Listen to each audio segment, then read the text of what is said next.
भारत माता की, भारत माता की, हाट कालिका मैया की, हाट कालिका मैया की, हाथी घोड़ा पाल की, हाथी घोड़ा पाल की, चामुंडा मैया की, कोटगाड़ी मैया की, हरजू महाराज की, सुरमल देवता की। श्री कृष्ण जन्माष्टमी के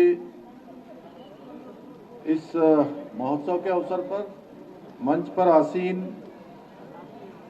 गंगोलीहाट क्षेत्र के बहुत ही हमारे लोकप्रिय एवं जुझारू विधायक आदरणीय फकीर राम टमटा जी, भारतीय जनता पार्टी के जिलाध्यक्ष भाई गिरीश जोशी जी, जिला पंचायत की अध्यक्ष दीपिका बोरा जी, पूर्व विधायक भारतीय जनता पार्टी की प्रदेश उपाध्यक्ष श्रीमती मीना गंगोला जी, जय श्री पाठक जी, अध्यक्ष निवर्तमान नगरपालिका गंगोलीहाट श्री दर्पण कुमार जी, श्री विमल रावल जी, जिला उपाध्यक्ष भारतीय जनता पार्टी कुमारी अर्चना गंगोला जी, क्षेत्र प्रमुख श्री रमेश बोरा जी, मंडल अध्यक्ष बबलू पांडे जी, अध्यक्ष हाट कला एवं सांस्कृतिक मंच गंगोलीहाट शंकर लाल चौधरी जी, संरक्षक हाट कला एवं सांस्कृतिक मंच गंगोलीहाट प्रदीप पंत जी, श्री संतोष पाठक जी, श्री दिनेश बिष्ट जी,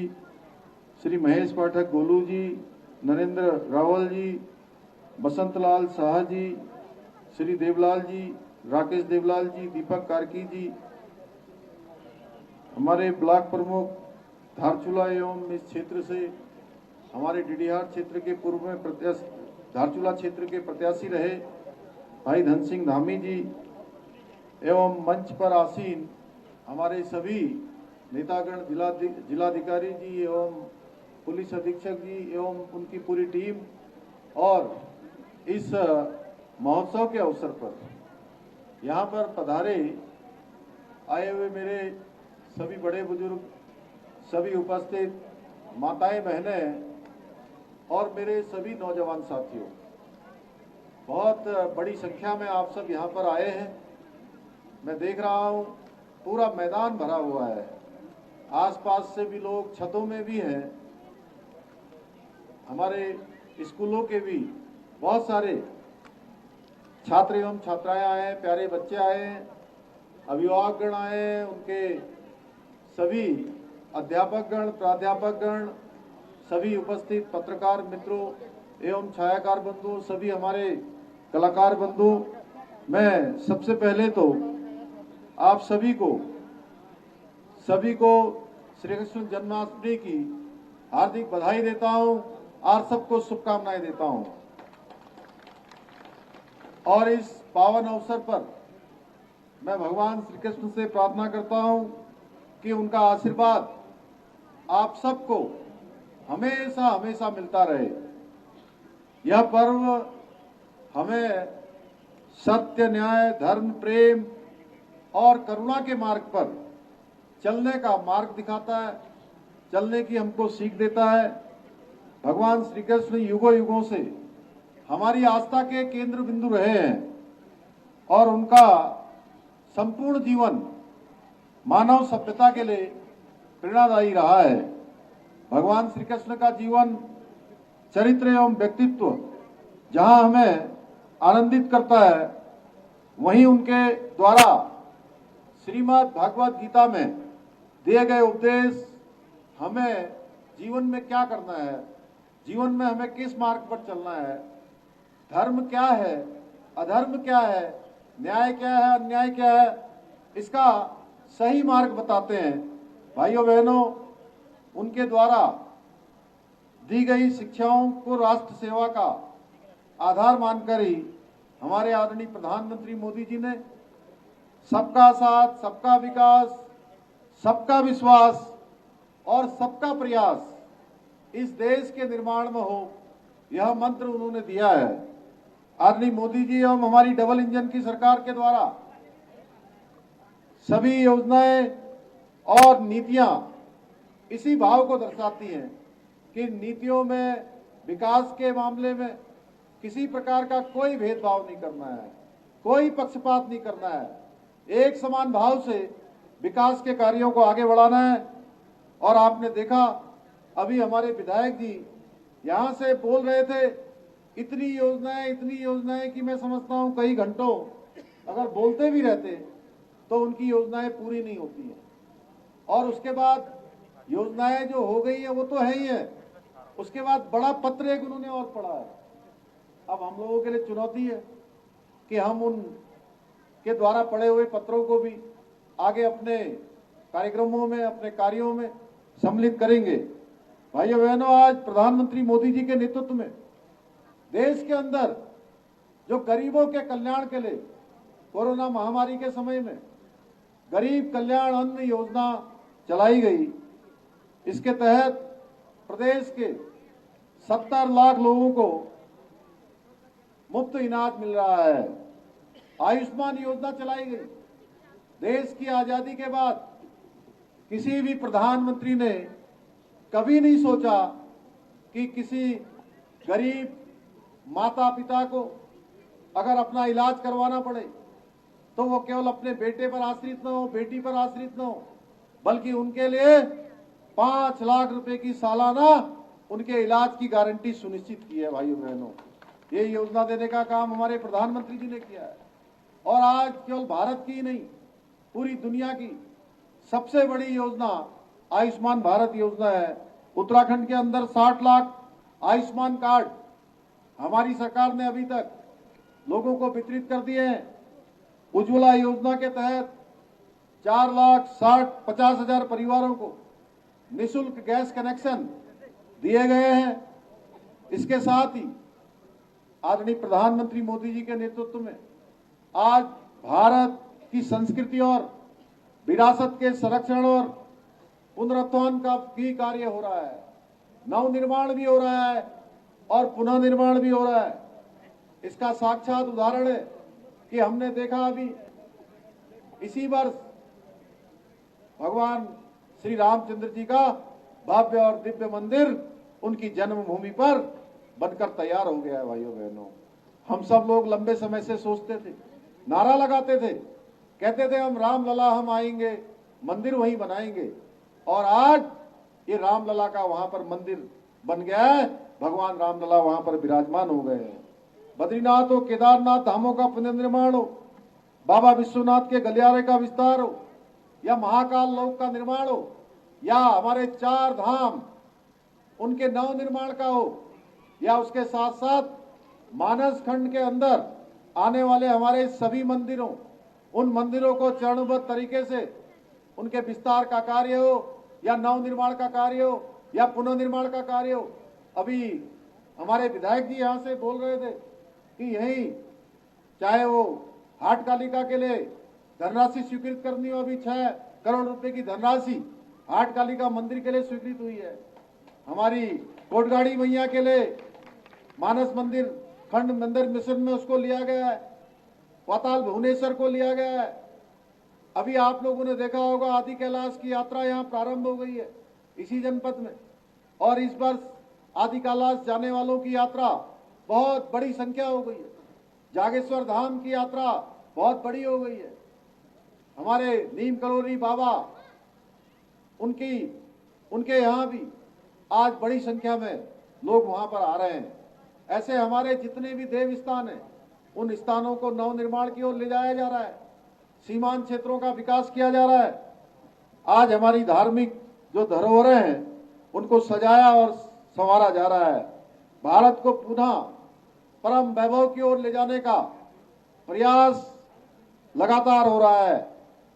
हमारी वीर भूमि के हजारों बेटों ने चाहे गंगोली हाट का क्षेत्र हो, पिथौरागढ़ जनपद हो, या उत्तराखंड का कोई भी जनपद हो, जिस कश्मीर को बचाने के लिए हमारे उत्तराखंड के रणबांकुरों ने अपना सर्वोच्च बलिदान दिया है।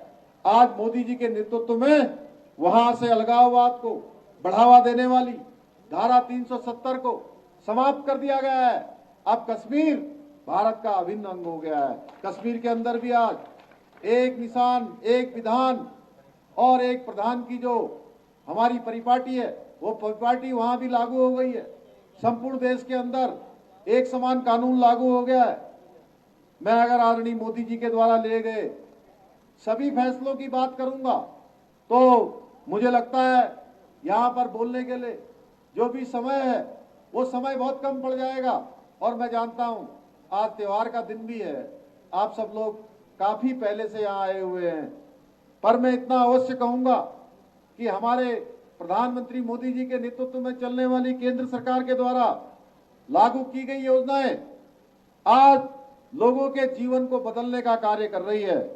आदरणीय प्रधानमंत्री मोदी जी के मार्गदर्शन में हमारे प्रदेश की सरकार भी उत्तराखंड में धार्मिक स्थलों के पुनर्निर्माण, हमारी पहचान को सुरक्षित रखने के लिए आज दृढ़ संकल्पित होकर कार्य कर रही है। इसके लिए हम निरंतर कार्य कर रहे हैं।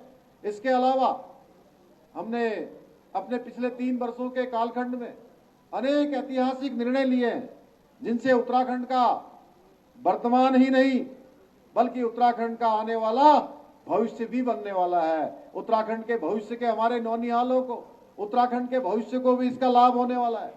हमने अंत्योदय परिवारों को, जो गरीब परिवार हैं, उनको वर्ष के अंदर 1 साल के अंदर 3 गैस के सिलेंडर देने का कार्य किया है। प्रदेश की महिलाओं के लिए प्रदेश की मातृशक्ति आगे आए। मैं जानता हूं, मैंने भी अभी हमारे उद्घोषक महोदय यहां से कह रहे थे कि ये मेरा मूल स्थान है। ये मूल स्थान के साथ साथ मैं आप सबको बताना चाहता हूं कि मैं इसी जनपद में पैदा हुआ हूं, मेरा जन्म स्थान भी है। इसलिए मैं यहाँ की भौगोलिक परिस्थितियों से भली भांति जानता हूं। मैं पैदा भी यही हुआ, इसलिए मैं यहाँ के बारे में बहुत अच्छे से जानता हूँ। 5-6 साल का 7 साल का था तब मैं यहाँ से बाहर पढ़ने के लिए गया।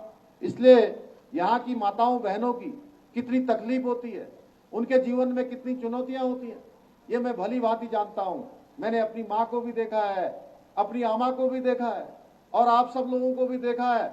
जब भी मैं देखता हूँ तो मुझे अपना बचपन याद आता है कि मेरी माताओं बहनों को आगे आना चाहिए। इसीलिए भाइयों बहनों, हमने तय किया कि उत्तराखंड की विधानसभा के अंदर हम विधेयक लाकर अपनी मातृशक्ति को, अपनी महिलाओं को 30% का क्षैतिज आरक्षण देंगे और हमने क्षैतिज आरक्षण देने का काम किया है। इसके साथ साथ हमारे सभी परीक्षाओं में भाग लेने वाले, सरकारी नौकरियों में अपना फार्म भरने वाले ऐसे नौजवान हमारे भाई बहन जो आज निराश हो चुके थे, जिनको लगता था कि हम कितनी भी मेहनत कर लें हमारा परीक्षाओं में नंबर नहीं आएगा, चयन किसी और का हो जाएगा। भाइयों बहनों, हमने इसके लिए सख्त नकल का कानून बनाया और आज 16,000 लोगों को पिछले 2-2.5 सालों के अंदर 16,000 से भी ज्यादा लोगों को निष्पक्ष तरीके से नौकरी देने का काम आज उत्तराखंड की सरकार ने किया है। और ऐसे ऐसे माता पिता मुझे मिले हैं जो कहते थे कि हमारे बेटे और बेटियां कई सालों से फार्म भर रहे थे, लेकिन उनका नंबर ही नहीं आता था, क्योंकि नंबर उनका आ जाता था जो नकल माफिया के साथ साठगांठ करते थे। नकल माफिया जिनके साथ मिले होते थे, पेन ड्राइव में नकल करवा देते थे, पर्चा लीक आउट करवा देते थे। भाइयों बहनों, इसलिए मेहनत करने वाले गरीब माता पिता के बेटे बेटियों का हक हमेशा मारा जाता था, उनके भविष्य के साथ खिलवाड़ होता था। हमने तय किया, आपने देखा होगा, उसके लिए हमको कुछ परेशानियों का सामना भी करना पड़ा, कुछ चुनौतियों का सामना भी करना पड़ा, लेकिन हमने तय किया था कि हम अपने प्रदेश के नौजवान बेटे बेटियों के साथ अब ये अन्याय नहीं होने देंगे, उनके साथ खिलवाड़ नहीं होने देंगे। और हमने नकल का अध्यादेश भी लागू किया और जितने भी लोग नकल में संलिप्त थे उनको जेल की सलाखों के पीछे भेजने का भी काम किया। 100 से ज्यादा लोगों को जेल की सलाखों के पीछे भेजा। इसके साथ साथ राज्य आंदोलनकारियों और उनके आश्रितों को 10% का क्षैतिज आरक्षण भी हमने देने का निर्णय किया है।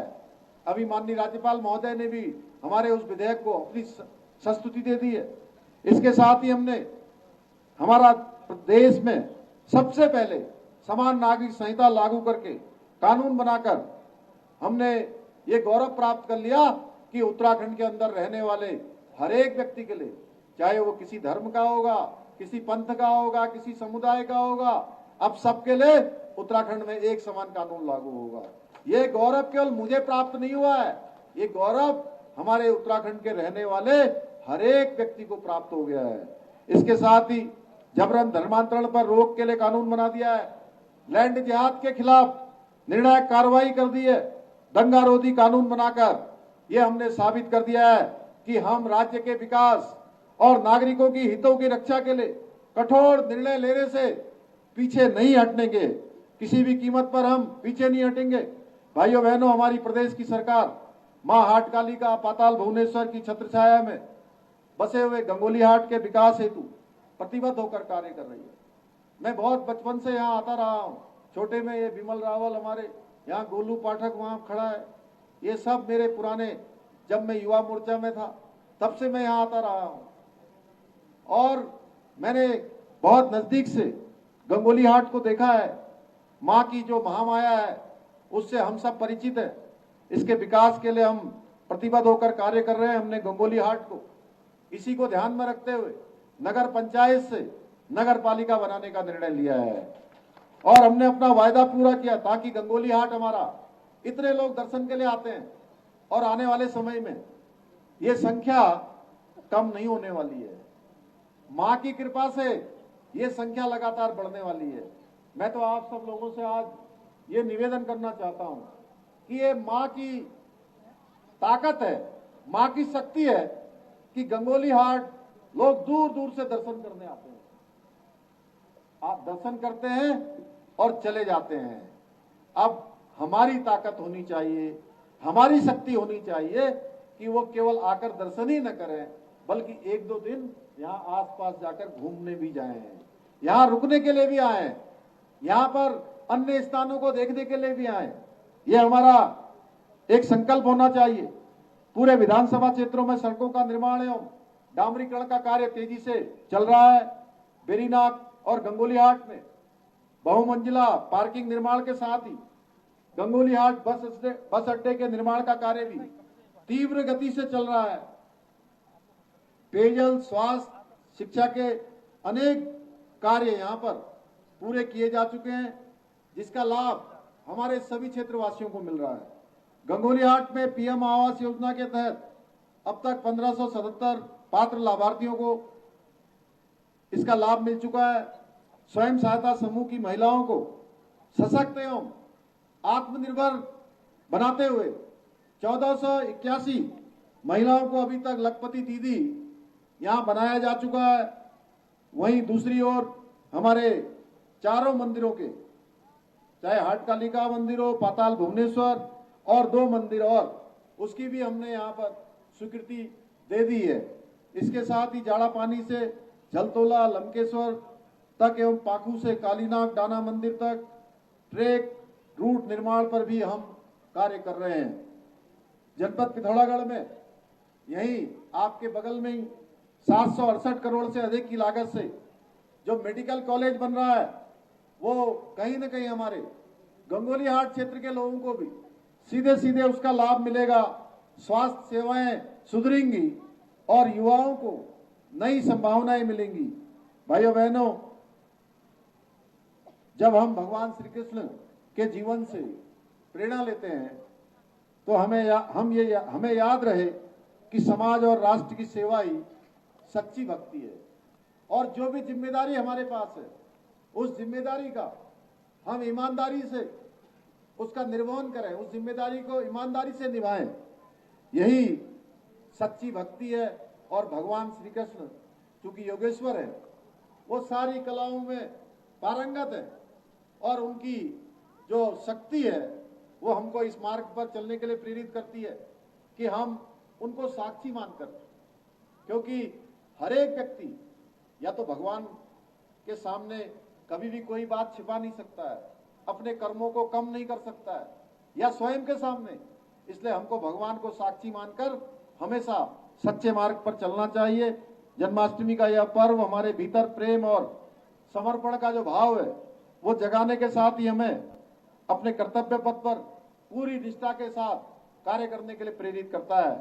उन्हीं कर्तव्यों पर चलते हुए आज मैं गंगोली हाट विधानसभा क्षेत्र में कुछ घोषणाएं भी यहाँ पर करना चाहता हूँ। माननीय विधायक जी ने और हमारे कमेटी के लोगों ने अभी बहुत सारे प्रस्ताव मुझे दिए हैं, मैं उनको अपने साथ लेकर जा रहा हूं।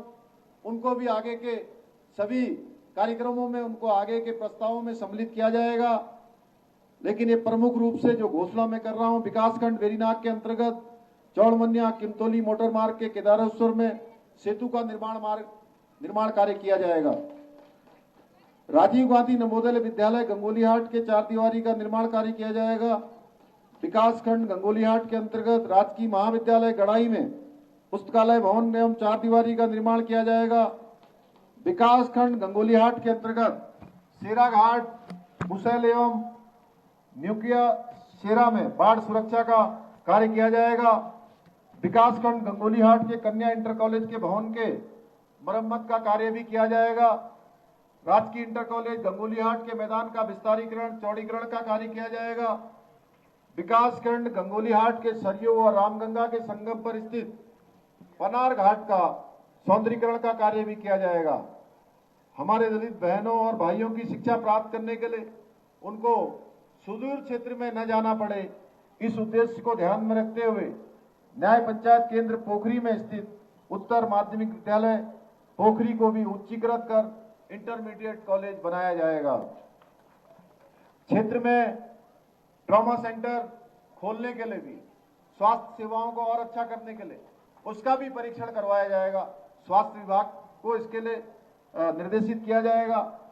भाइयों बहनों, इन सभी घोषणाओं को जल्दी ही धरातल पर उतारने की प्रक्रिया शुरू हो जाएगी और ये सभी कार्य निश्चित ही गंगोलीहाट क्षेत्र के और आसपास के क्षेत्र गंगोलीहाट, वेरीनाग और पूरा हमारा ये विधानसभा क्षेत्र गंगोलीहाट के चहुमुखी विकास में एक महत्वपूर्ण भूमिका निभाएंगे।